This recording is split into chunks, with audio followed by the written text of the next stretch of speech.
여기는 야담 라디오. 오늘 이야기는 붉은 눈은 죄를 보고 푸른 눈은 목숨을 살렸다. 지금 시작합니다. 폭우가 쏟아지던 그날 밤, 한양 변두리의 허름한 초가에서는 처절한 비명 소리가 새어나오고 있었습니다. 으윽, 아이고. 방 안에서는 해산을 앞둔 여인이 땀범벅이 된 채 이불을 움켜쥐고 있었고 그 옆에서는 백발이 성성한 산파가 분주히 손을 놀리고 있었습니다. 촛불 하나만이 어둠 속에서 흔들리며 비바람에 흔들리는 초가의 문풍지 소리만이 불안하게 울려 퍼졌습니다. 산파는 이마에 땀을 훔치며 중얼거렸습니다. 이상하구먼. 분명 때가 되었는데 아이가 나올 기미를 보이질 않으니 그때였습니다. 갑자기 하늘을 가르는 번개 소리와 함께 여인의 비명이 터져나왔고 곧이어 아기의 울음소리가 방 안을 가득 채웠습니다. 으앙, 으앙. 산파는 재빨리 아이를 받아들었습니다. 그런데 그 순간 산파의 손이 덜덜 떨리기 시작했습니다. 촛불을 아이 쪽으로 가까이 가져가 본 산파의 얼굴은 순식간에 창백하게 질려버렸습니다. 이게 무슨... 산파의 목소리는 떨렸습니다. 갓 태어난 아이의 눈을 본 것입니다. 갓 태어난 아기가 눈을 뜨고 있는 것도 신기한데 오른쪽 눈은 마치 피를 머금은 듯 붉은 빛을 띠고 있었고 왼쪽 눈은 깊은 산속 샘물처럼 푸른 빛을 내뿜고 있었습니다. 사람의 눈이라고는 믿기지 않는 색깔이었습니다. 도깨비 눈이요. 산파는 비명을 지르며 뒤로 물러섰고 아이를 거적대기 위에 내려놓은 채 황급히 방문을 열어젖혔습니다. 해산의 고통으로 기진맥진해 있던 여인이 간신히 몸을 일으켜 물었습니다. 무슨 일이요? 아이가 어찌 되었소? 하지만 산파는 대답도 하지 않은 채 빗속으로 뛰쳐나갔습니다. 여인은 떨리는 팔로 아이를 끌어안았습니다. 그리고 아이의 눈을 보는 순간 여인 역시 숨이 턱 막혔습니다. 하지만 곧 아이를 품에 꼭 안으며 눈물을 흘렸습니다. 괜찮다. 우리 아가 괜찮단다. 엄마가 여기 있어. 괜찮아. 밖에서는 여인의 남편이 빗물을 맞으며 서 있었습니다. 몰락한 선비의 후손이었던 그는 과거에 낙방한 뒤 근근히 글방을 열어 생계를 이어가던 가난한 사내였습니다. 산파가 뛰쳐나오는 것을 보고 다급히 물었습니다. 아이는 무사하오? 산파는 고개를 저으며 말했습니다. 대개 자식은 온전한 사람이 아니오. 저런 눈을 가진 것은 사람이 아니라 귀신이오. 그 말을 남기고 산파는 빗속으로 사라졌습니다. 남편은 황급히 방 안으로 들어가 아내와 아이를 확인했습니다. 아내의 품에 안긴 아이의 눈을 본 순간 그 역시 말문이 막혔습니다. 하지만 아내가 눈물을 흘리며 말했습니다. 여보, 이 아이를 지켜주시오. 남편은 떨리는 손으로 아이의 작은 손을 잡았습니다. 그 손은 다른 아이들과 다를 바 없이 따뜻했습니다. 그리하겠소. 내 목숨이 다하는 날까지. 그러나 그들의 다짐은 오래가지 못했습니다. 사흘이 지나지 않아 마을 전체에 소문이 퍼졌습니다. 도깨비 눈을 가진 아이가 태어났다는 소문이었습니다. 사람들은 그 집을 피하기 시작했고 글방에 다니던 아이들도 하나둘 발길을 끊었습니다. 그리고 닷새째 되던 날 밤 횃불을 든 무리가 그 집 앞에 나타났습니다.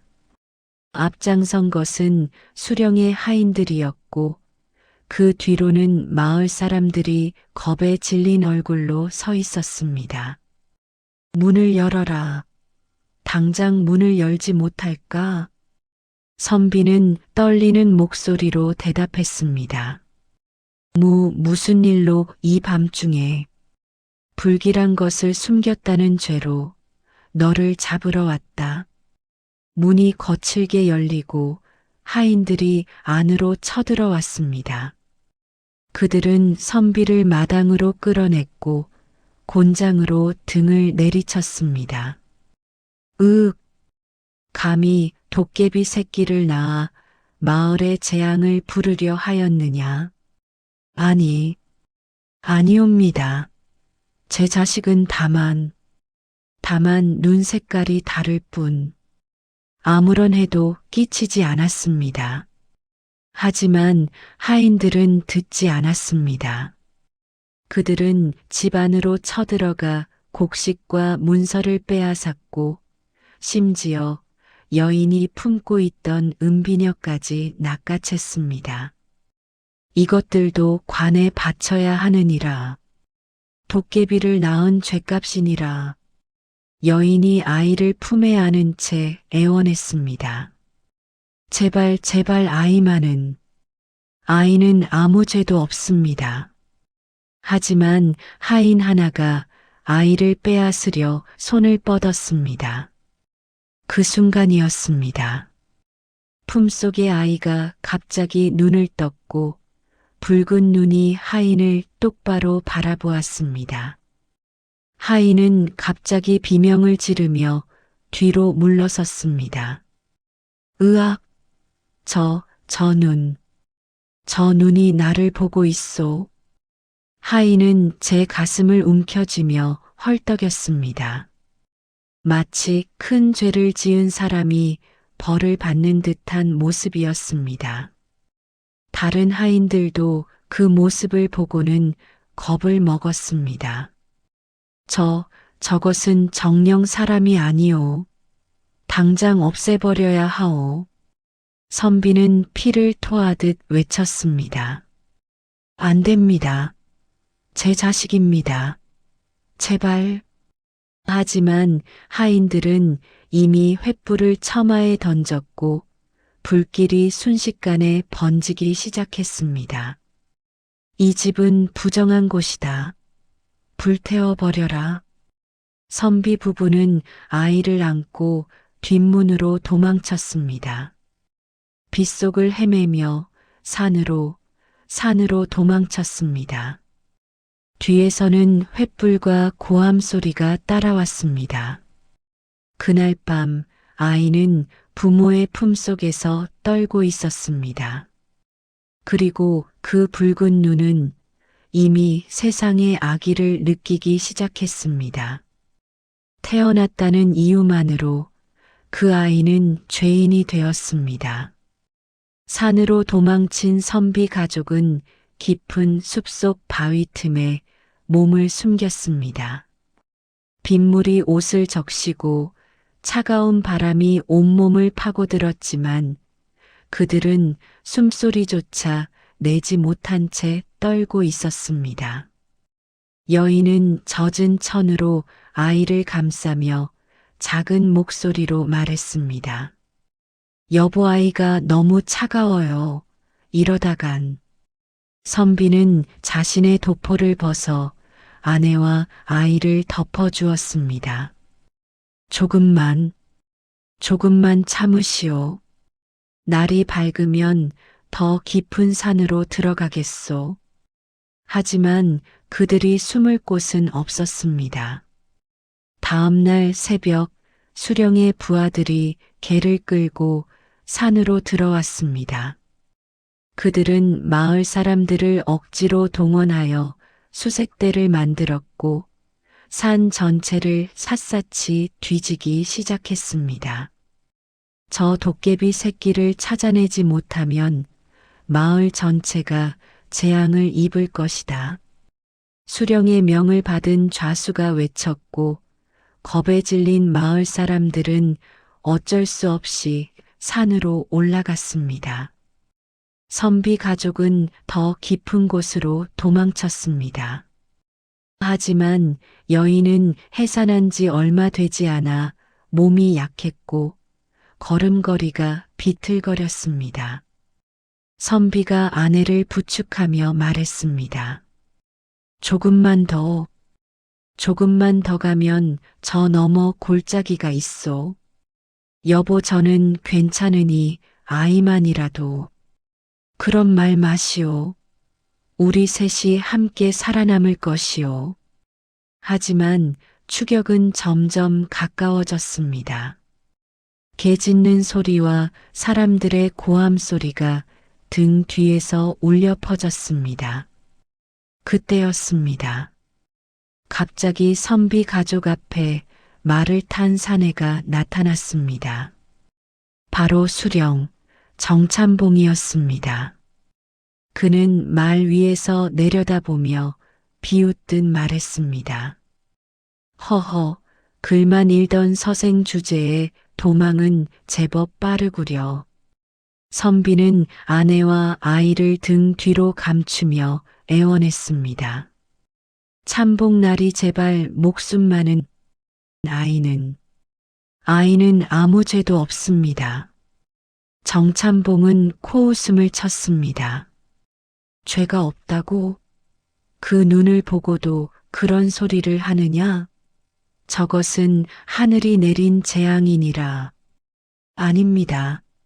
다만 눈 색깔이 다를 뿐.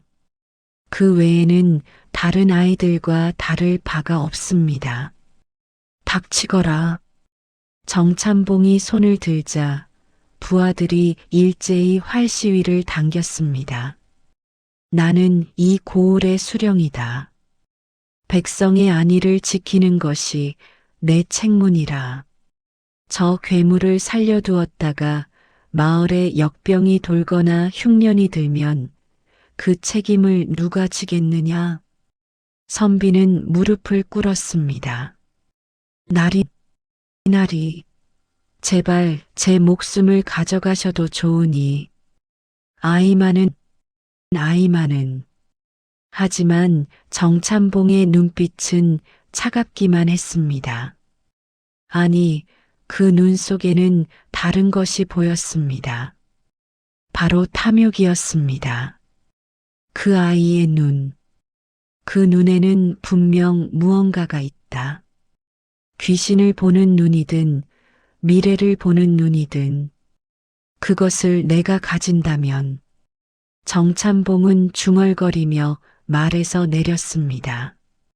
그리고 천천히 다가왔습니다. 그래, 아이를 내게 넘겨라.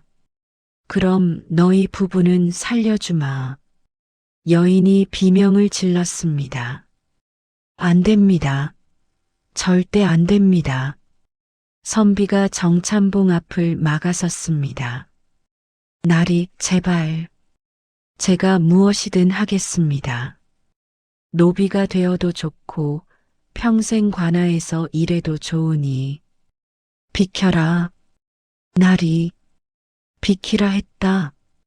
정찬봉이 칼을 빼어 선비의 가슴을 찔렀습니다. 여보. 선비는 피를 토하며 쓰러졌습니다. 하지만 쓰러지면서도 정찬봉의 다리를 붙잡았습니다. 아이는 안 됩니다. 정찬봉은 차갑게 선비를 걷어찼습니다. 쓸데없는 짓을. 그리고 부하들에게 명했습니다. 저 여자에게서 아이를 빼앗아라. 부하들이 달려들었고 여인은 아이를 품에 꼭 안은 채 비명을 질렀습니다. 안 돼. 내 아이를, 내 아이를 건드리지 마. 하지만 부하 하나가 여인의 머리채를 잡아당겼고 다른 하나가 아이를 빼앗으려 했습니다. 그 순간 아이가 다시 눈을 떴습니다. 붉은 눈과 푸른 눈이 동시에 빛을 발했습니다. 아이를 잡으려던 부하가 갑자기 비명을 지르며 손을 움켜쥐었습니다. 으악, 뜨거워. 손이 타들어간다. 다른 부하도 아이를 보자마자 얼굴이 새하얗게 질렸습니다. 저것이 나를 보고 있소. 내가 지은 죄를 모두 보고 있소. 부하들은 겁에 질려 뒤로 물러섰습니다. 정찬봉이 직접 다가왔습니다. 하지만 그 역시 아이의 붉은 눈을 보는 순간 등골이 오싹해졌습니다. 마치 자신이 지금껏 저질러온 모든 악행이 눈앞에 펼쳐지는 듯한 느낌이었습니다. 수탈당한 백성들의 울부짖음, 곤장에 맞아 죽어간 사람들의 신음, 억울하게 옥에 갇혀 죽은 이들의 원한. 정찬봉은 뒤로 물러서며 소리쳤습니다. 저것을 당장 없애버려라. 불태워버려. 부하들이 횃불을 던졌고 마른 풀과 나뭇가지에 불이 붙기 시작했습니다. 여인은 아이를 안고 도망쳤습니다. 뒤에서는 불길이 번졌고 연기가 하늘을 뒤덮었습니다. 선비는 피를 흘리며 쓰러진 채 마지막 힘을 다해 외쳤습니다. 도망쳐. 어서. 아이를 살려. 여인은 눈물을 흘리며 달렸습니다. 하지만 불길은 사방에서 그들을 에워쌌습니다. 앞도 막히고 뒤도 막혔습니다. 여인은 결단을 내렸습니다. 아이를 품에서 꺼내 근처 바위 틈에 조심스럽게 숨겼습니다. 그리고 아이의 이마에 입을 맞추며 속삭였습니다. 미안하구나. 엄마가 지켜주지 못해서. 아이는 울지 않았습니다. 다만 그 붉은 눈과 푸른 눈으로 어머니를 바라볼 뿐이었습니다. 여인은 일어나 반대 방향으로 뛰었습니다. 추격자들의 시선을 끌기 위해서였습니다. 저기다. 저기 여자가 도망간다. 부하들이 여인을 뒤쫓았고 곧 비명소리가 들렸습니다. 바위 틈에 숨겨진 아이는 그 모든 것을 느끼고 있었습니다. 붉은 눈으로 부모의 고통을, 억울함을, 죽음을 느꼈습니다. 그리고 그 순간 아이의 마음 속에는 깊은 상처가 새겨졌습니다. 나 때문에 부모님이. 불길이 꺼지고 연기가 걷혔을 때 산은 고요했습니다.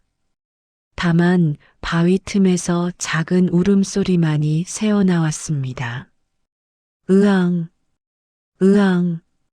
그날 세상은 한 아이에게서 모든 것을 빼앗았습니다.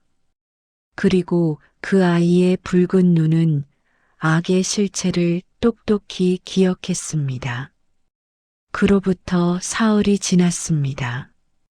아이는 바위 틈에서 간신히 살아남았지만 몸은 차갑게 식어가고 있었습니다. 굶주림과 추위로 인해 울음소리조차 제대로 내지 못했습니다. 그때 지팡이를 짚은 노인 하나가 산길을 지나가고 있었습니다. 백발의 허리가 굽은 노인이었지만 눈만은 형형하게 빛나고 있었습니다. 노인은 관상을 보며 떠돌아다니는 술사였습니다. 노인이 바위 근처를 지나가다 멈춰 섰습니다. 어디선가 미약한 기운이 느껴졌기 때문입니다. 이상하구먼. 이 깊은 산중의 생기가. 노인은 주변을 둘러보다 바위 틈을 발견했습니다. 그리고 그 안에서 축 늘어진 아이를 발견했습니다. 아니, 이게 무슨... 노인은 재빨리 아이를 꺼내 품에 안았습니다. 아이는 거의 숨이 끊어질 지경이었습니다. 노인이 급히 품속에서 약을 꺼내 아이의 입에 넣어 주었습니다. 살거라. 살아야 한다. 그리고 아이를 따뜻하게 감싸 안았습니다. 한참을 그렇게 있자 아이가 희미하게 눈을 떴습니다. 노인은 그 눈을 보는 순간 온몸에 전율이 흘렀습니다. 붉은 눈과 푸른 눈. 평생 수많은 사람의 관상을 봐왔지만 이런 눈은 처음이었습니다. 노인은 떨리는 손으로 아이의 얼굴을 어루만졌습니다. 그리고 눈물을 흘렸습니다. 이것이 바로... 노인은 아이를 안고 자신의 움막으로 향했습니다. 산 중턱에 있는 허름한 초막이었지만 노인은 그곳에서 아이를 정성껏 돌보았습니다. 며칠이 지나자 아이는 기운을 되찾았습니다. 하지만 여전히 말을 하지 못했고 다만 그 이색의 눈으로 노인을 바라볼 뿐이었습니다. 노인은 아이에게 죽을 먹이며 말했습니다. 내 눈. 그 눈은 아주 특별한 눈이구나. 그것은 하늘이 내린 표식이니라. 아이는 여전히 말이 없었습니다. 너는 아마도 태어난 지 얼마 되지도 않아 많은 고통을 겪었을 게다. 내 눈 속에 슬픔이 가득하구나. 노인은 한숨을 쉬었습니다. 하지만 알아라. 내가 가진 그 눈은 저주가 아니라 축복이 될 수도 있느니라. 세월이 흘렀습니다. 아이는 노인의 움막에서 자라났습니다. 5해가 흐르자 아이는 말을 배웠고 8해가 흐르자 글을 읽게 되었습니다. 노인은 아이에게 이름을 지어 주었습니다. 오늘부터 내 이름은 현운이라. 어두운 세상을 밝힐 현명한 벗이라는 뜻이니라. 현우. 감사합니다, 스승님. 노인은 현우에게 많은 것을 가르쳤습니다. 글과 의술, 그리고 명상하는 법을 알려주었습니다. 현우야, 내 눈은 남들과 다르니라. 그 붉은 눈으로는 사람의 고통과 죄업을 느낄 수 있고 그 푸른 눈으로는 생명의 기운을 볼 수 있느니라. 스승님, 제 눈 때문에 부모님께서... 현우의 목소리가 떨렸습니다. 노인은 현우의 어깨를 다독였습니다. 아니니라. 너의 눈 때문이 아니라 악한 자들의 탐욕 때문이었느니라. 하지만 현우야, 잘 들어라. 노인은 현우의 눈을 똑바로 바라보며 말했습니다. 내 눈은 세상의 죄를 대신 짊어질 상이니라. 그것은 무거운 짐이지만 동시에 큰 힘이기도 하니라.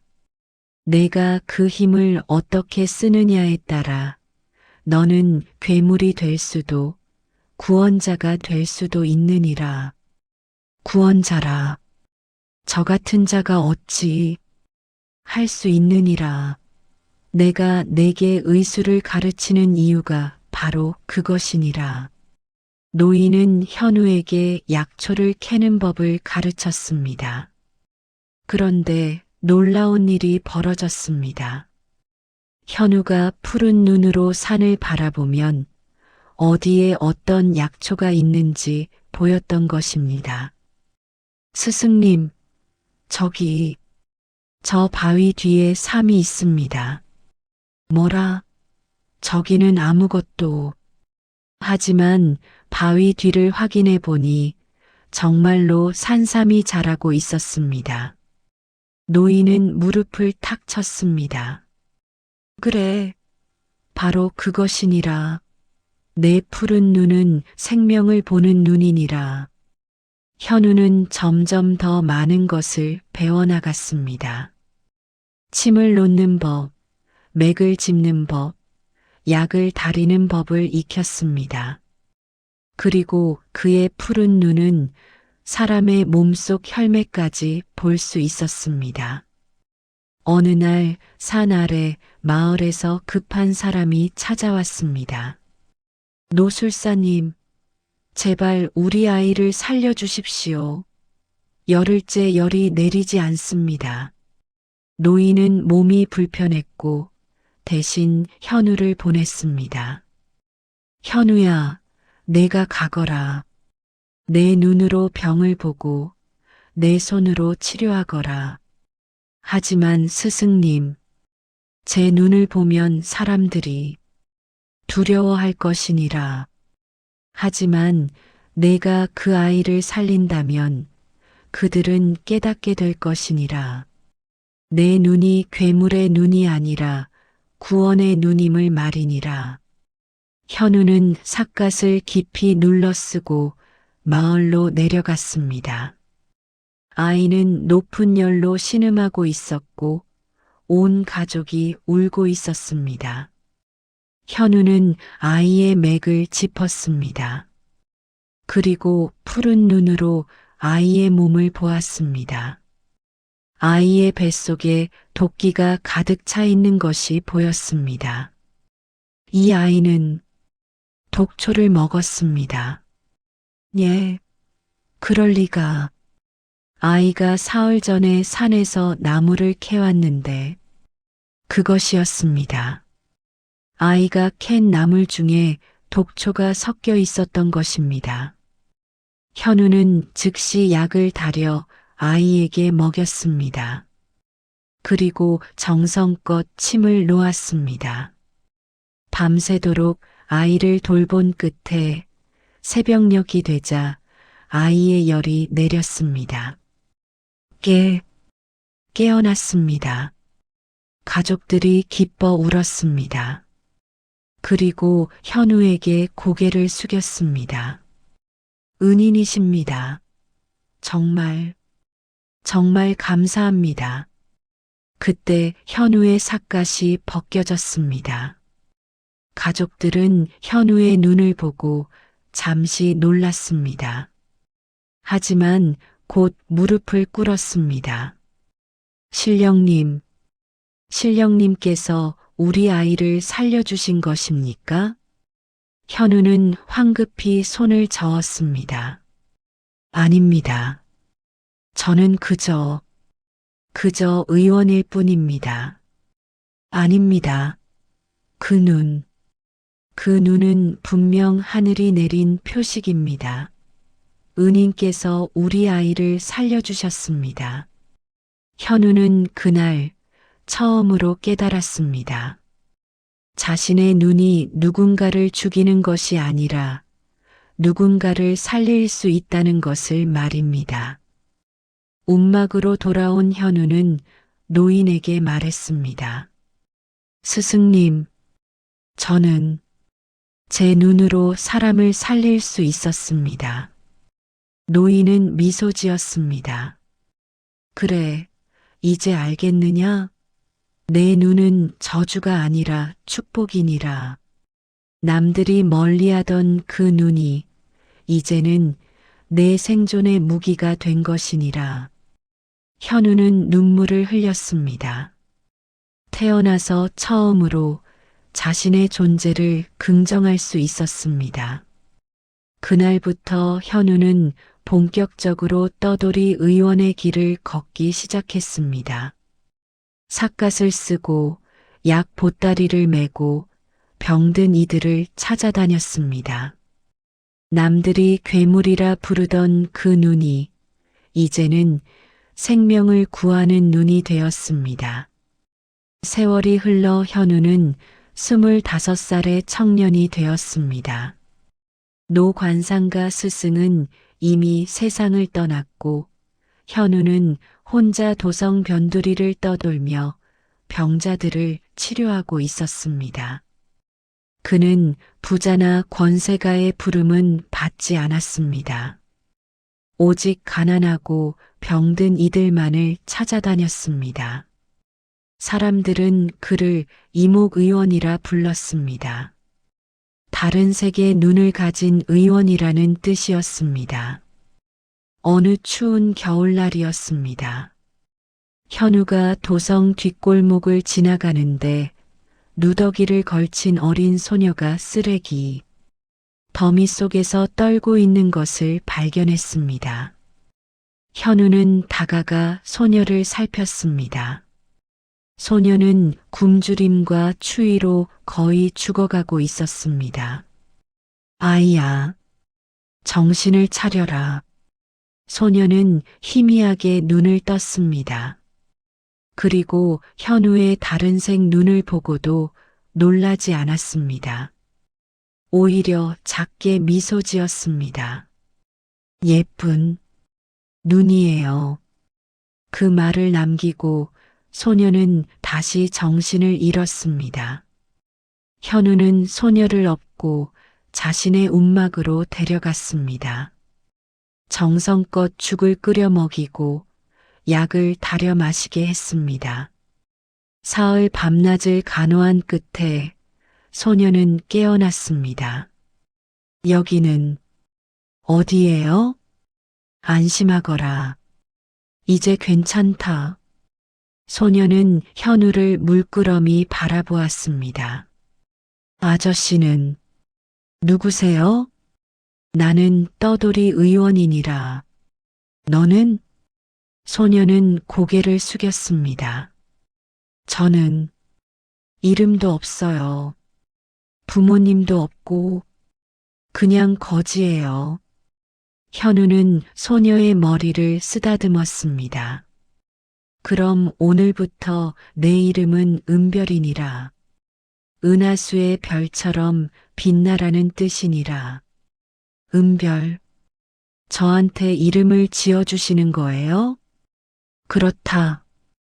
그리고 내가 원한다면 나와 함께 지내도 좋다. 소녀, 아니 은별이는 눈물을 흘렸습니다. 정말요? 정말 저를 거두어 주시는 거예요? 그렇다. 다만 조건이 있느니라. 너도 다른 이들을 도와야 한다. 약초를 캐고 아픈 이들을 간호하는 일을 함께 해야 하느니라. 네, 뭐든지 하겠어요. 꼭 열심히 할게요. 그날부터 은별이는 현우의 곁에서 지냈습니다. 작지만 부지런한 손으로 약초를 손질하고 환자들을 돌보았습니다. 며칠 뒤 현우와 은별이는 시장 근처를 지나가고 있었습니다. 그때 골목 한 구석에서 개 짖는 소리가 들렸습니다. 아니, 정확히는 신음소리에 가까웠습니다. 으르릉, 기. 현우가 다가가 보니 온몸이 시커먼 개 한 마리가 다리에 깊은 상처를 입고 쓰러져 있었습니다. 누군가 돌로 내리쳐 상처를 입힌 것 같았습니다. 은별이가 말했습니다. 저게 너무 불쌍해요. 살려줄 수 있나요? 현우는 조심스럽게 개에게 다가갔습니다. 개는 경계하며 이빨을 드러냈지만 현우의 푸른 눈을 보자 조용해졌습니다. 마치 그 눈에서 무언가를 느낀 듯 했습니다.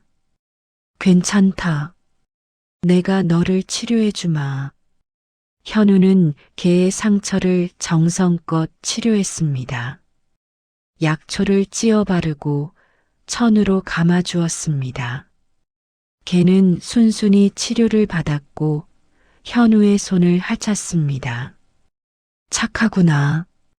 이제 아프지 않을 게다. 은별이가 물었습니다. 아저씨, 이 개는 어떻게 하실 거예요? 당분간 우리가 돌봐주어야지. 상처가 아물 때까지는 말이다. 그럼 이 개도 이름이 있어야 하지 않아요? 현우는 웃으며 말했습니다. 그렇구나. 그럼 흑룡이라 부르자꾸나. 온몸이 검은 것이 마치 검은 용 같구나. 흑룡은 꼬리를 흔들며 현우를 올려다보았습니다. 그렇게 현우의 곁에는 은별이와 흑룡이 함께하게 되었습니다. 가난했지만 서로를 돌보며 하루하루를 살아갔습니다. 한 달이 지나자 흑룡의 상처는 완전히 아물었습니다. 현우는 흑룡에게 말했습니다. 이제 다 나았구나.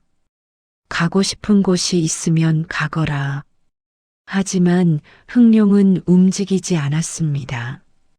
오히려 현우의 옷자락을 물고 놓지 않았습니다. 은별이가 웃으며 말했습니다. 아저씨, 흑룡이도 우리랑 함께 있고 싶은가 봐요. 그렇구나. 좋다. 그럼 앞으로도 함께 하자꾸나. 흑룡은 크게 짖으며 기뻐했습니다. 어느 날 저녁 현우와 은별이 그리고 흑룡은 좁은 움막에서 함께 저녁을 먹고 있었습니다. 보잘것없는 조밥과 나물 반찬뿐이었지만 셋은 행복했습니다. 은별이가 조심스럽게 물었습니다. 아저씨, 왜 부자들은 치료해주지 않으세요? 부자들이 돈을 많이 주면 우리도 좀 더 편하게 살 수 있을 텐데. 현우는 잠시 생각하다 답했습니다. 은별아, 내 눈으로는 사람의 고통이 보이느니라. 배고픔의 고통, 병의 고통, 그리고 억울함의 고통까지. 부자들 중에도 아픈 이들이 있지만 그들은 돈으로 다른 의원을 부를 수 있느니라. 하지만 가난한 이들은 돈이 없어 그냥 죽어가느니라. 그래서 아저씨는 가난한 사람들만 치료해 주시는 거예요? 그렇다. 나는 스승님께 배웠느니라. 이 눈은 세상의 죄를 짊어지기 위한 눈이라고 말이니라. 나는 고통받는 이들을 외면할 수 없느니라. 은별이는 고개를 끄덕였습니다. 저도 아저씨처럼 될래요. 다른 사람들을 도와주는 사람이요. 현우는 은별이의 머리를 쓰다듬었습니다. 고맙구나, 은별아. 흑룡도 현우의 무릎에 머리를 기댔습니다. 그날 밤 현우는 혼자 밖에 나와 별을 바라보았습니다. 붉은 눈으로는 여전히 세상의 고통이 느껴졌지만 이제는 두렵지 않았습니다. 곁에는 함께할 이들이 있었고 자신의 눈으로 누군가를 구할 수 있었기 때문입니다. 스승님, 제가 잘하고 있는 것이겠지요? 바람이 불어왔고 마치 스승의 대답처럼 느껴졌습니다. 봄이 찾아왔습니다. 현우는 약초를 구하러 한양 외곽의 약재 시장을 찾았습니다. 은별이와 흥룡도 함께였습니다. 시장은 사람들로 북적였고 온갖 약재 냄새가 진동했습니다. 현우가 필요한 약재를 고르고 있을 때 한 여인의 목소리가 들렸습니다. 손님, 이 황기는 작년 가을에 캔 것으로 기운이 아주 좋습니다. 한번 보시겠습니까? 현우가 고개를 들자 21팍의 여인이 약재를 들고 서 있었습니다. 단정한 옷차림에 또렷한 눈매를 가진 여인이었습니다. 보여주시오. 여인이 황기를 건네주었습니다. 현우가 푸른 눈으로 약재를 살피자 여인이 깜짝 놀라며 뒤로 물러섰습니다. 현우는 재빨리 삿갓을 눌렀었습니다. 죄송하오. 놀라게 하려던 것이 아니었소. 하지만 여인은 다시 가까이 다가왔습니다. 혹시 이목 의원이십니까? 그렇더만. 어찌 아시오? 여인은 반갑게 웃었습니다. 소문으로 들었습니다. 다른 색의 눈을 가진 의원께서 가난한 이들을 치료해 주신다는 소문을요. 제 이름은 소은이라 합니다. 이 약재상의 딸입니다. 그렇소. 나는 현우라 하오. 의원날이 혹시 시간이 되시면 제 부친을 한번 봐주실 수 있겠습니까? 사실 부친께서 요즘 기침이 심하셔서. 현우는 흔쾌히 고개를 끄덕였습니다. 그러지요. 소은의 집은 약재상 뒤편에 있는 작은 한옥이었습니다. 현우가 들어가 소은의 부친을 진찰했습니다. 노인은 오랜 기침으로 몸이 많이 쇠약해져 있었습니다. 현우는 맥을 짚고 푸른 눈으로 노인의 몸을 살폈습니다. 폐에 담이 가득 차 있는 것이 보였습니다. 염려 마시오. 약을 잘 쓰면 나을 수 있소. 현우는 약 처방을 써주고 침까지 놓아주었습니다. 소은은 그 모습을 지켜보며 감탄했습니다. 정말 신기합니다. 나리의 손길 하나하나에 정성이 느껴집니다. 며칠 뒤 소은의 부친은 눈에 띄게 좋아졌습니다. 소은은 현우에게 감사의 인사를 전했고 그때부터 두 사람은 자주 만나게 되었습니다. 소은은 약재에 대해 해박했고 현우에게 여러 가지 약재 정보를 알려주었습니다. 현우는 소은과 이야기하는 시간이 편안했습니다. 어느 날 저녁 소은이 조심스럽게 물었습니다. 의원날이 한 가지 여쭤봐도 되겠습니까? 물으시오. 나리께서는 왜 항상 도성 밖에서만 머무십니까? 나리 정도의 실력이시면 도성 안에서 큰 의원을 차리실 수도 있을 텐데요. 현우는 잠시 침묵했습니다. 나는 한 곳에 머물 수 없는 사람이요. 왜요? 내 눈. 이 눈 때문에 사람들이 불행해질까 두렵소. 소은은 고개를 저었습니다. 그렇지 않습니다. 나리의 눈은 사람들을 살리는 눈입니다. 제 부친도 제가 들은 수 많은 사람들도 나리 덕분에 목숨을 건졌다고 하더군요. 하지만 과거의 나 때문에 과거는 과거일 뿐입니다. 이미 지나간 일이지 않습니까?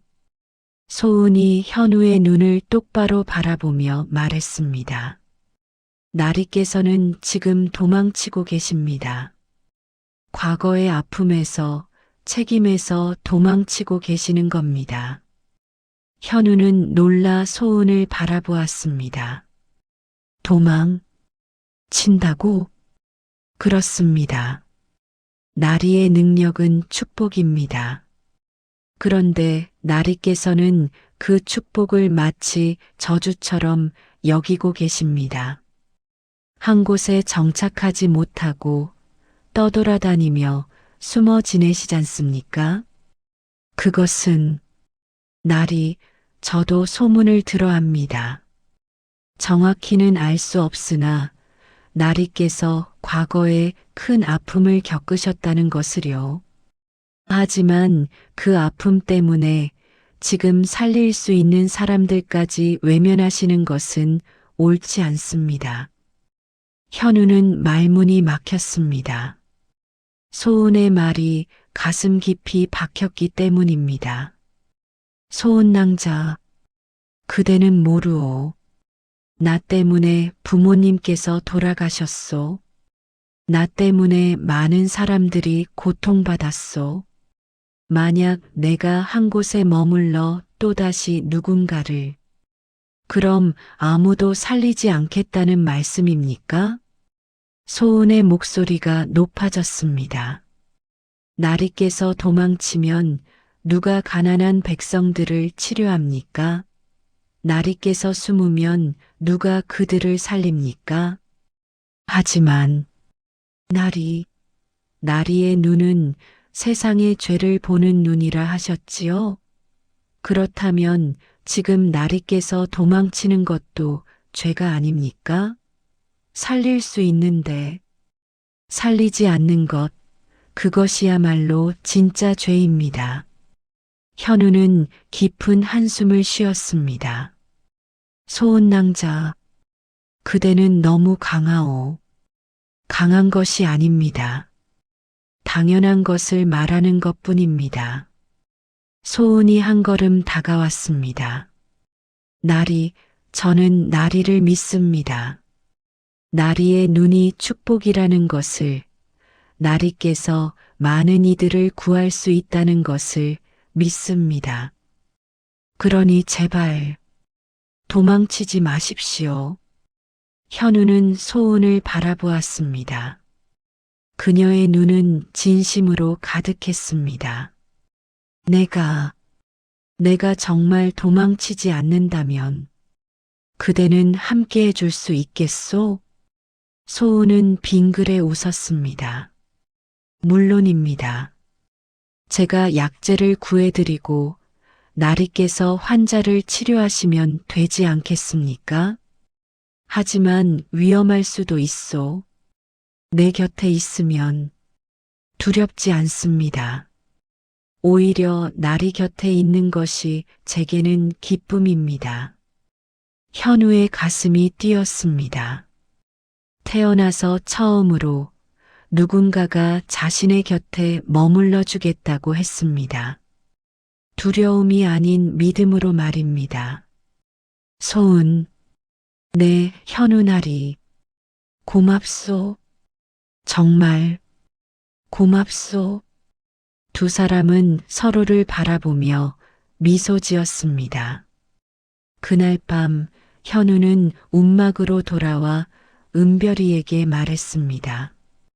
은별아, 우리 이제 한 곳에 정착할까 한다. 은별이는 눈을 반짝이며 물었습니다. 정말요? 그럼 우리 이제 떠돌아다니지 않아도 돼요? 그렇다.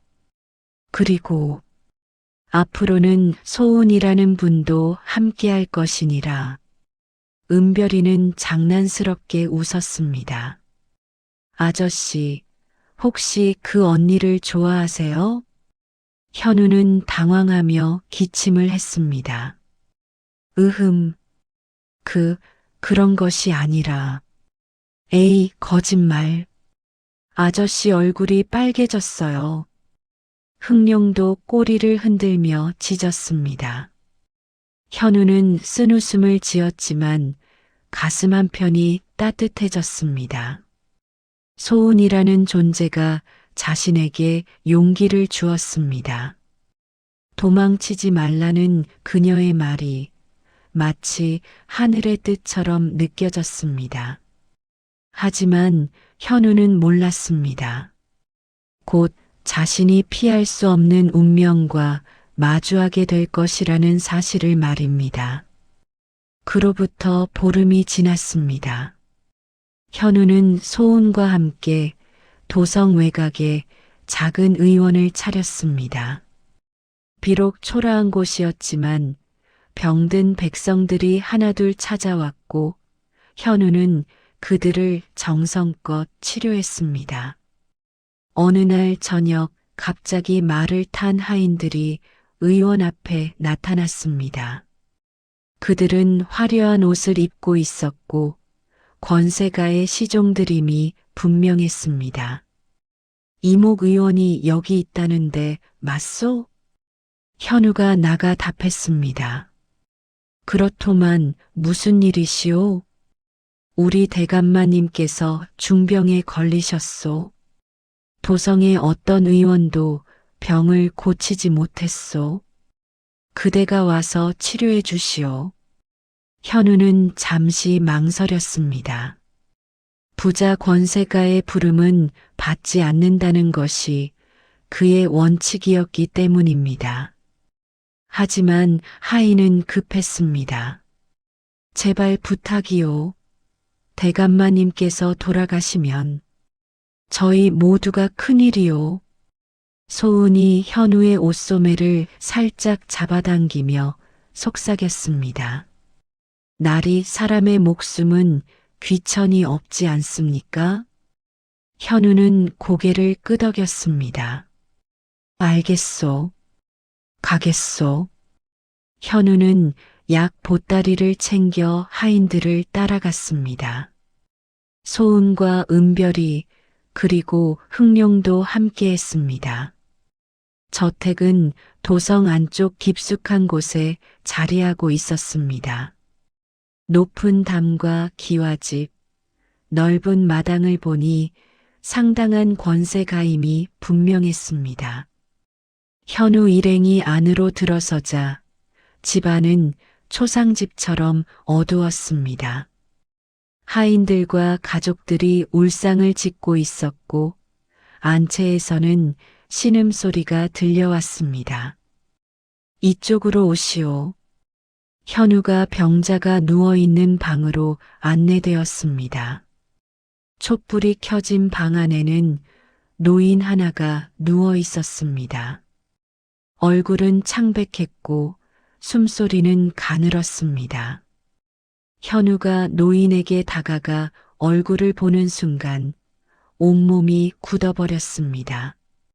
그 얼굴, 잊을 수 없는 그 얼굴이었습니다. 정찬봉, 바로 현우의 부모를 죽음으로 몰아넣은 그자였습니다. 현우의 붉은 눈이 저절로 빛나기 시작했습니다. 그리고 정찬봉의 몸에서 뿜어져 나오는 죄업이 보였습니다. 수탈당한 백성들의 원한, 매질당해 죽어간 이들의 고통, 억울하게 죽은 수많은 영혼들의 울부짖음이 한꺼번에 밀려들었습니다. 현우는 숨이 막혔습니다. 손이 떨렸고 가슴이 터질 듯 뛰었습니다. 소은이 놀라 현우의 팔을 잡았습니다. 나리, 괜찮으십니까? 현우는 가까스로 정신을 차렸습니다. 그리고 뒤로 물러서며 말했습니다. 나는 이 사람을 치료할 수 없소. 주변 사람들이 술렁였습니다. 정찬봉의 아들로 보이는 중년 남자가 다급히 말했습니다. 무슨 말씀이시오? 지금 아버님께서 돌아가시기 직전이시오. 제발 살려주시오. 안 돼요. 나는 돌아가겠소. 현우가 돌아서려 하자 하인들이 문을 막아섰습니다. 안 됩니다. 대감마님을 치료하기 전에는 아무도 나갈 수 없습니다. 소은이 현우를 끌어내어 밖으로 나왔습니다. 마당 한 구석에서 소은이 조용히 물었습니다. 나리, 저분이 누구십니까? 현우는 떨리는 목소리로 답했습니다. 저자는 내 부모를 죽인 원수요. 소은은 놀라 입을 막았습니다. 그럼 나리께서 나는 저자를 치료할 수 없소. 절대로 할 수 없소. 현우의 목소리가 커졌습니다. 은별이가 조심스럽게 다가와 현우의 손을 잡았습니다. 아저씨, 현우는 깊은 숨을 쉬었습니다. 그리고 주먹을 쥐었습니다. 내 부모님은 아무 죄도 없으셨소. 다만 나를 낳았다는 이유로, 나를 지키려 했다는 이유로 죽임을 당하셨소. 저자가 직접 칼로 아버지를 찔렀고 어머니를 죽였소. 그런데 어찌 내가 저자를 살린단 말이오. 소은은 현우의 어깨에 손을 얹었습니다. 나리, 저도 나리의 마음을 이해합니다.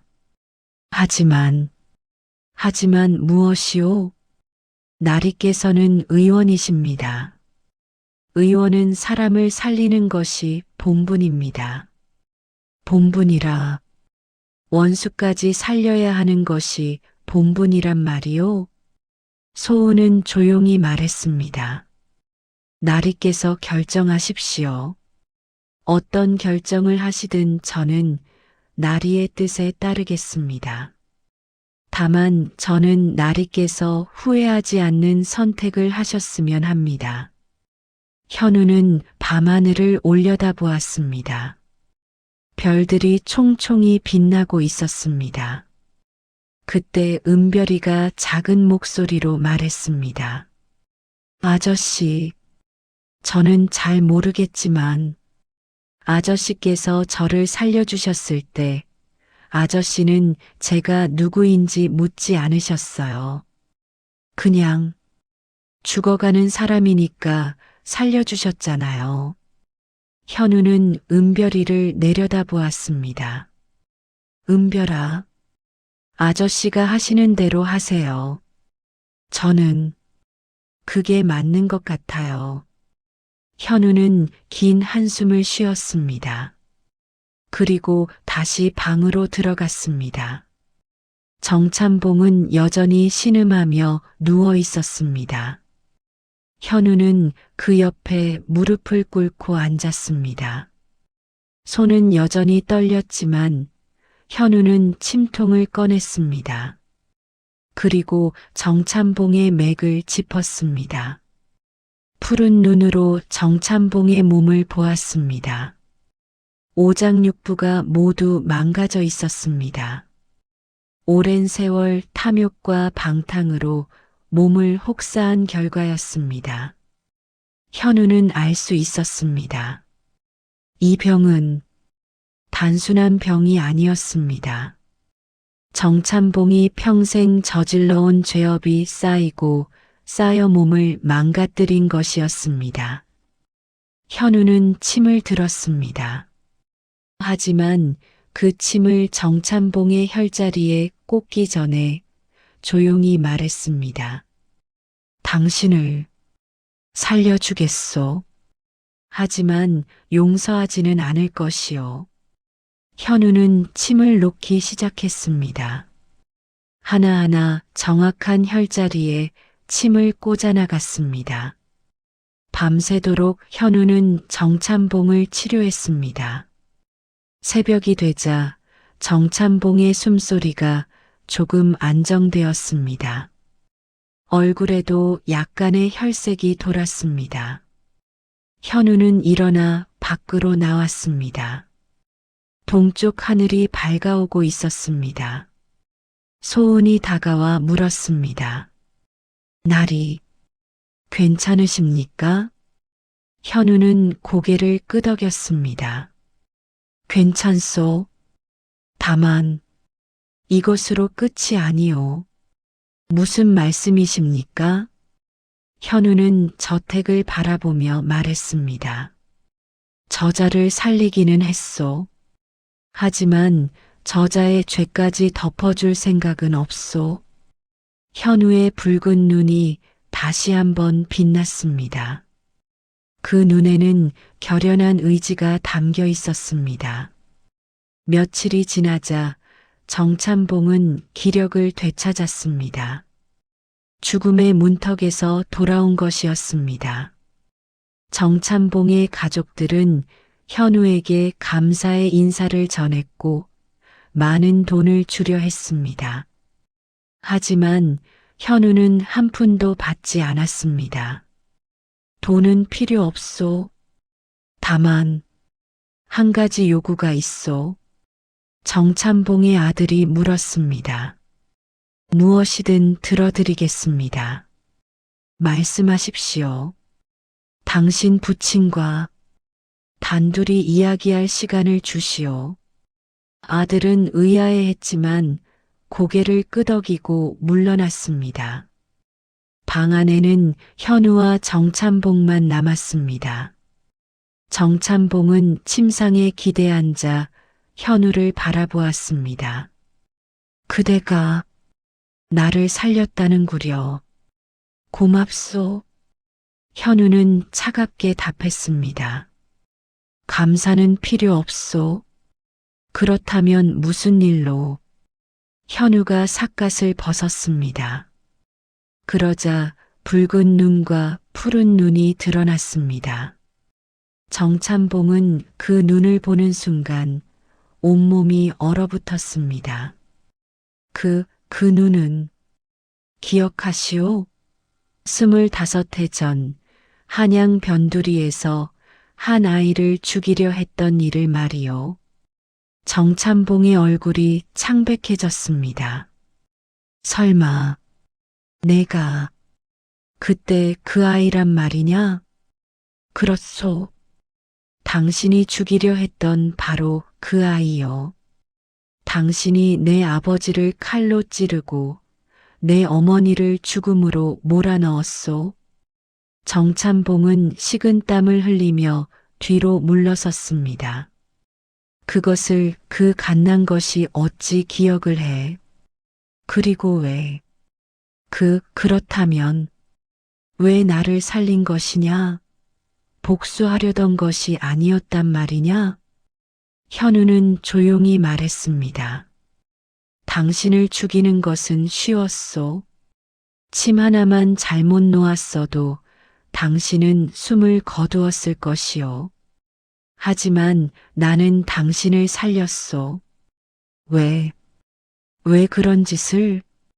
당신이 살아서, 당신이 저지른 죄를 똑똑히 보게 하기 위해서요. 현우의 붉은 눈이 빛났습니다. 그 순간 정찬봉은 환영을 보기 시작했습니다. 자신이 평생 저질러온 모든 악행이 눈앞에 펼쳐졌습니다. 수령 시절 굶주린 백성들에게서 세금을 빼앗던 모습, 억울한 이들을 곤장으로 때려 죽이던 모습, 남의 땅을 빼앗고 여인들을 농락하던 모습들이 하나하나 보였습니다. 으악! 그만! 정찬봉이 비명을 질렀습니다. 현우는 눈을 거두고 조용히 말했습니다. 당신의 병은 단순한 병이 아니었소. 당신이 평생 저질러온 죄업이 쌓이고 쌓여 몸을 망가뜨린 것이요. 정찬봉은 떨리는 목소리로 물었습니다. 그렇다면 나는 살 것이요. 하지만 편안하게 살지는 못할 것이요. 그때 방문이 열리고 소은과 은별이가 들어왔습니다. 은별이의 손에는 낡은 장부 하나가 들려 있었습니다. 소은이 말했습니다. 날이 이 저택의 창고에서 이것을 찾았습니다. 현우가 장부를 받아 펼쳐보았습니다. 그 안에는 정찬봉이 수령 시절 저질렀던 모든 불법 행위가 기록되어 있었습니다. 얼마나 많은 백성들에게서 재물을 빼앗았는지, 누구를 죽였는지, 모든 것이 세세하게 적혀 있었습니다. 정찬봉이 다급히 외쳤습니다. 그것을 어디서 찾았느냐? 그것은 내가 숨겨둔, 저희가 우연히 찾은 것이 아닙니다. 은별이가 말했습니다. 제가 일부러 찾았어요. 아저씨를 위해서요. 현우는 은별이를 바라보았습니다. 은별이는 씩 웃으며 말했습니다. 아저씨, 나쁜 사람은 벌을 받아야 해요. 저도 그렇게 배웠어요. 현우는 장부를 품에 넣었습니다. 이 장부는 관아에 제출하겠소. 정찬봉은 무릎을 꿇으며 애원했습니다. 안 돼, 안 돼. 제발 그러지 마시오. 내가 잘못했소. 내가 과거에 큰 죄를 지었소. 하지만 이제는 늙었고 가족도 있소. 제발. 현우는 차갑게 말했습니다. 내 부모님께도 가족이 있었소. 바로 나였소. 하지만 당신은 그것을 생각하지 않았소. 제발, 내가 무엇이든 하겠소. 돈도 드리고 땅도 드리겠소. 필요 없소. 현우는 일어나 문을 향해 걸어갔습니다. 그리고 마지막으로 돌아보며 말했습니다. 당신은 살았소. 그것만으로도 내가 당신에게 베푼 자비요. 하지만 당신의 죄는 하늘이 용서하지 않을 것이요. 현우 일행이 저택을 떠난 뒤 정찬봉은 방바닥에 주저앉아 울부짖었습니다. 며칠 뒤 현우는 그 장부를 한성부에 제출했습니다. 소은의 아버지가 아는 정의로운 관리를 통해서였습니다. 장부의 내용이 밝혀지자 조정이 발칵 뒤집혔습니다. 정찬봉이 수령 시절 저질렀던 수탈과 살인, 뇌물수수가 모두 드러났습니다. 증거가 명확했기에 아무도 부정할 수 없었습니다. 더군다나 은별이가 용기를 내어 증언했습니다. 제 부모님도 저 사람 때문에 돌아가셨어요. 세금을 못 낸다고 곤장을 맞고 돌아가셨어요. 은별이의 증언은 결정적이었습니다. 조정에서는 즉시 정찬봉을 체포하라는 명이 내려졌습니다. 포졸들이 정찬봉의 저택으로 들이닥쳤고 정찬봉은 끌려 나왔습니다. 한때 권세를 누리던 그였지만 이제는 죄인의 몸이 되었습니다. 백성들이 거리로 나와 정찬봉을 보며 외쳤습니다. 저자가 바로 우리를 수탈하던 악인이다. 우리 아버지를 죽인 자다. 하늘이 벌을 내리신 것이다. 정찬봉은 고개를 들지 못한 채 끌려갔습니다. 그의 가족들은 울부짖었지만 아무도 그들을 동정하지 않았습니다. 현우는 멀리서 그 광경을 지켜보았습니다. 소은이 현우의 손을 잡았습니다. 나리, 후회는 없으십니까? 현우는 고개를 저었습니다. 없소. 나는 의원으로서 그를 살렸고 아들로서 부모님의 원한을 풀었소. 이것이 내가 할 수 있는 최선이었소. 소은은 고개를 끄덕였습니다. 나리께서는 정말 훌륭하십니다. 현우는 하늘을 올려다보았습니다. 맑은 하늘이 펼쳐져 있었습니다. 부모님, 이제 편히 쉬소서. 아들이 부모님의 원수를 갚았습니다. 현우의 가슴 한편에 맺혀 있던 응어리가 조금씩 풀려가는 것 같았습니다. 하지만 이것으로 모든 것이 끝난 것은 아니었습니다.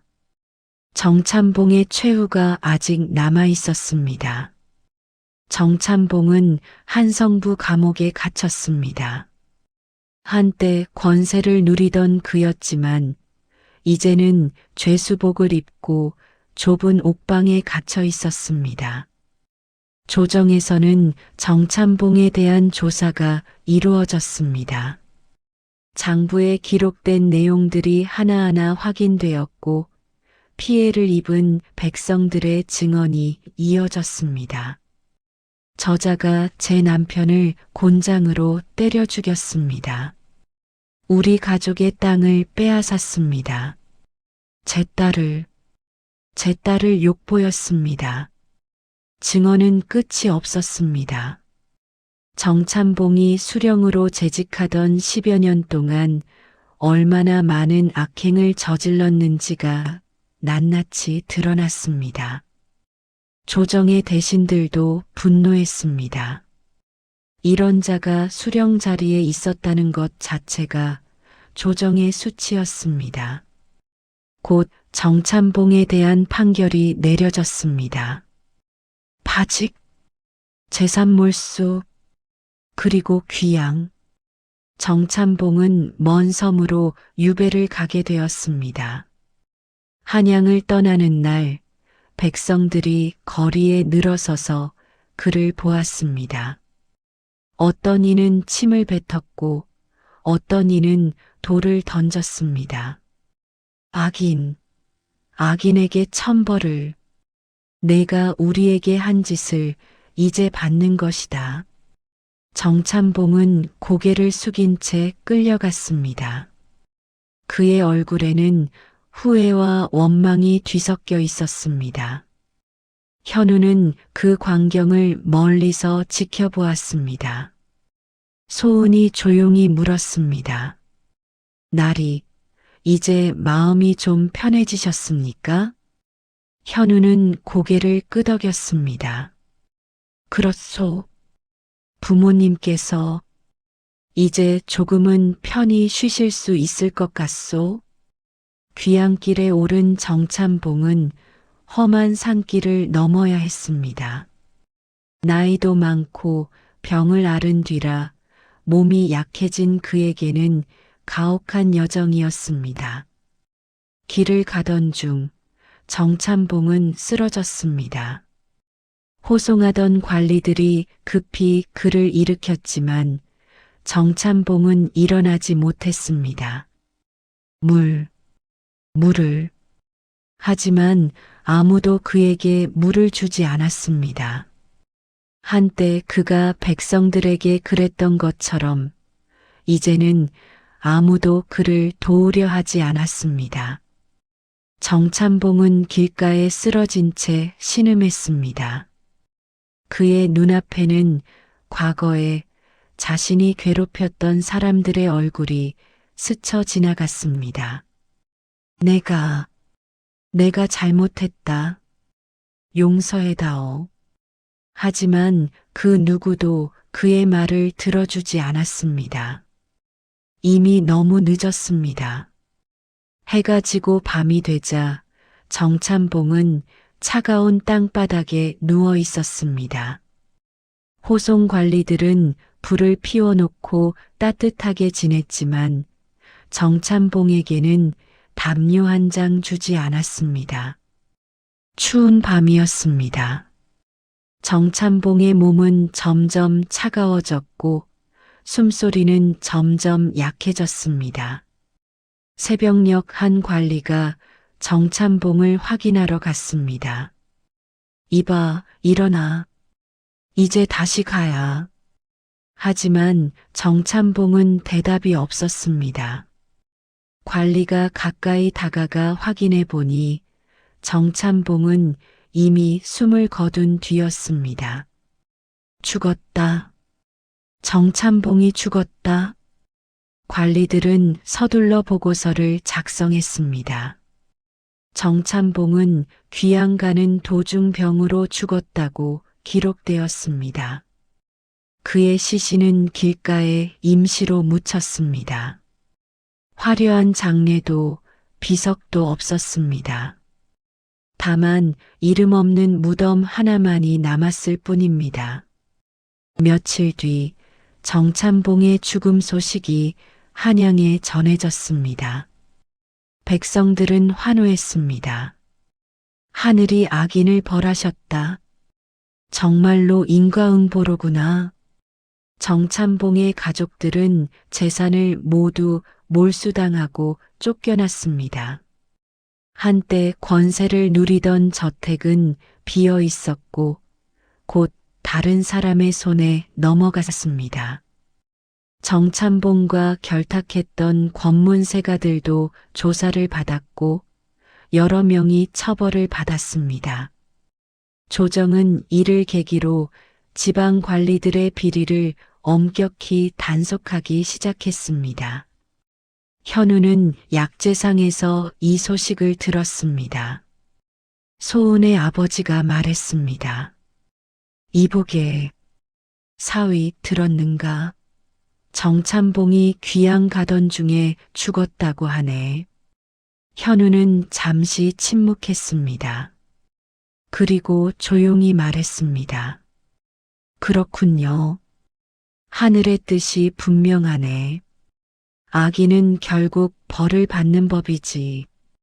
현우는 고개를 끄덕였습니다. 그날 밤 현우는 혼자 인왕산에 올라갔습니다. 부모님의 묘가 있는 곳이었습니다. 묘 앞에 무릎을 꿇고 앉은 현우는 조용히 말했습니다. 아버지, 어머니, 이제 편히 쉬십시오. 두 분을 죽인 자가 죽었습니다. 비록 제 손으로 직접 죽이지는 않았지만 그의 죄를 세상에 밝혔고 그는 비참하게 죽었습니다. 바람이 불어왔습니다. 마치 부모님의 대답처럼 느껴졌습니다. 이제 아들도 평안하게 살아도 되겠습니까? 현우의 눈에서 눈물이 흘러내렸습니다. 25해 동안 가슴에 맺혀 있던 한이 비로소 풀리는 순간이었습니다. 아버지, 어머니, 이제 편히 쉬십시오. 아들은 부모님께서 바라셨던 대로 착한 사람으로 살겠습니다. 이 눈으로 많은 사람들을 살리겠습니다. 현우는 깊이 절을 올렸습니다. 산을 내려오는 길에 흑룡이 현우를 맞이했습니다. 언제 따라왔는지 꼬리를 흔들며 현우 곁을 지켰습니다. 흑룡아, 고맙구나. 내가 함께 있어 주어서. 현우는 흑룡의 머리를 쓰다듬었습니다. 마을로 돌아오자 은별이와 소은이 기다리고 있었습니다. 아저씨, 어디 갔었어요? 날이 걱정했습니다. 현우는 두 사람을 보며 미소 지었습니다. 미안하오. 이제 다 끝났소. 이제는 정말 새로운 삶을 살 수 있을 것 같소. 소은이 현우의 손을 잡았습니다. 날이 이제 정말 편안해지셨습니까? 그렇소. 덕분이요. 그대들 모두 덕분이요. 은별이가 씩 웃으며 말했습니다. 그럼 이제 우리 계속 함께 살 수 있는 거죠? 물론이니라. 앞으로도 계속 함께 할 것이니라. 넷은 함께 집으로 돌아갔습니다. 비록 작고 초라한 집이었지만 그곳에는 따뜻함이 있었습니다. 악인 정찬봉은 비참하게 죽었고 그의 죄는 만천하에 드러났습니다. 그와 결탁했던 자들도 모두 벌을 받았습니다. 반면 현우는 살아남았고 새로운 가족을 얻었습니다. 하늘은 선한 자에게는 복을, 악한 자에게는 벌을 내린 것입니다. 권선징악.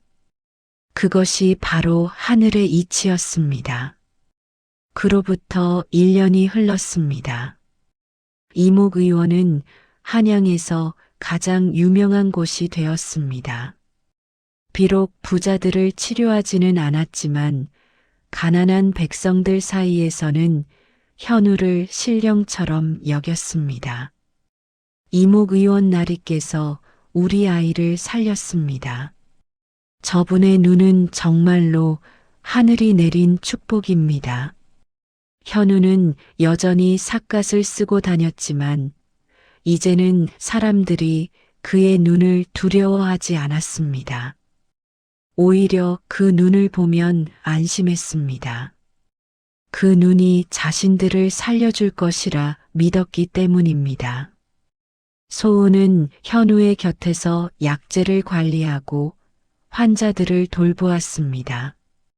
은별이는 쑥쑥 자라 이제는 15살의 처녀가 되었습니다. 약초를 캐고 환자들을 간호하는 일에 능숙해졌습니다.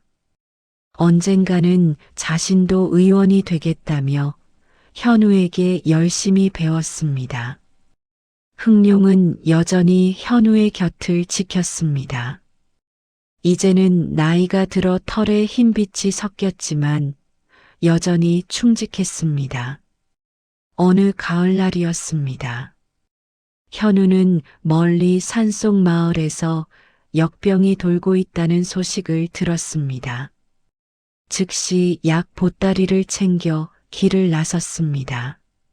소은과 은별이 그리고 흥룡도 함께였습니다. 산길은 험했습니다. 며칠을 걸어 마을에 도착했을 때 마을은 이미 죽음의 그림자로 뒤덮여 있었습니다. 제발, 제발 살려주십시오. 우리 아이가 죽어갑니다. 현우는 쉴 틈 없이 환자들을 치료했습니다. 밤낮으로 침을 놓고 약을 다렸습니다. 소은과 은별이도 함께 백성들을 돌보았습니다. 일주일이 지나자 역병은 점차 잡히기 시작했습니다. 현우의 정성 어린 치료 덕분에 많은 사람들이 목숨을 건졌습니다. 마을 사람들은 현우에게 절을 올렸습니다. 은인이십니다. 정말 은인이십니다. 나리께서는 하늘이 보내신 신령이십니다. 현우는 손사래를 쳤습니다. 아니요. 나는 그저 의원일 뿐이요. 하지만 마을 사람들은 믿지 않았습니다. 그들은 현우의 이야기를 후세에 전하겠다고 다짐했습니다. 치료를 마치고 돌아오는 길이었습니다. 갑자기 산속에서 도적들이 나타났습니다. 5명의 도적이 칼을 들고 길을 막았습니다. 돈을 내놓아라. 안 그러면 목숨을 내놓아야 할 것이다. 현우는 소은과 은별이를 뒤로 숨겼습니다. 도적들이 칼을 휘두르며 다가왔습니다. 그때였습니다. 흥룡이 갑자기 앞으로 뛰어나갔습니다. 으르르르. 흥룡은 도적들에게 달려들어 물어뜯었습니다. 늙은 개였지만 힘은 여전했습니다. 도적 하나가 칼로 흥룡을 내리쳤습니다. 히! 흥룡이 피를 흘리며 쓰러졌습니다. 하지만 쓰러지면서도 도적의 다리를 물고 놓지 않았습니다. 이게 자식? 도적들이 흥룡을 걷어찼습니다. 그 사이 현우 일행은 도망칠 수 있었습니다. 안전한 곳으로 피한 뒤 현우는 급히 흥룡을 안아들었습니다. 흥룡은 깊은 상처를 입었고 숨이 가빠졌습니다. 흥룡아, 흥룡아, 정신 차려라. 현우는 급히 침을 꺼내 치료하려 했습니다. 하지만 흥룡의 상처는 너무 깊었습니다. 푸른 눈으로 보니 이미 생명의 기운이 거의 꺼져가고 있었습니다. 안 돼, 안 돼. 부탁이다. 이리 너를 보내게 하지 마라. 내가 없으면. 흥룡은 현우를 바라보며 꼬리를 한번 흔들었습니다. 그리고 현우의 손을 핥았습니다. 마치 괜찮다고 말하는 것 같았습니다. 흥룡아. 흥룡의 눈이 천천히 감겼습니다. 그리고 숨이 멈췄습니다. 현우는 흥룡을 꼭 안고 울었습니다. 은별이도 소은도 함께 눈물을 흘렸습니다. 고맙다. 정말 고맙다. 내가 우리를 살렸구나.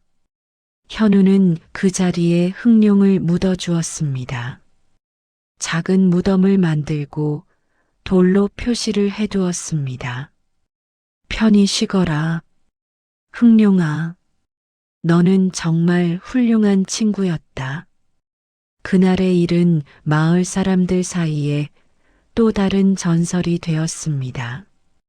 이목 의원을 구한 검은개의 이야기가 입에서 입으로 전해졌습니다.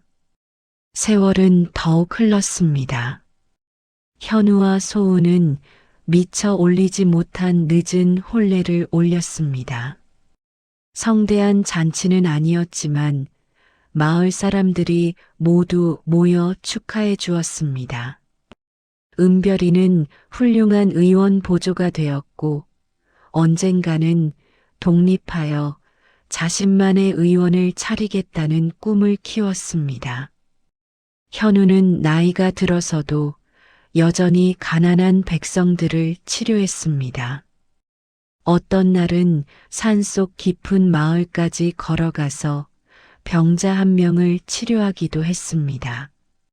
사람들은 현우를 이렇게 불렀습니다.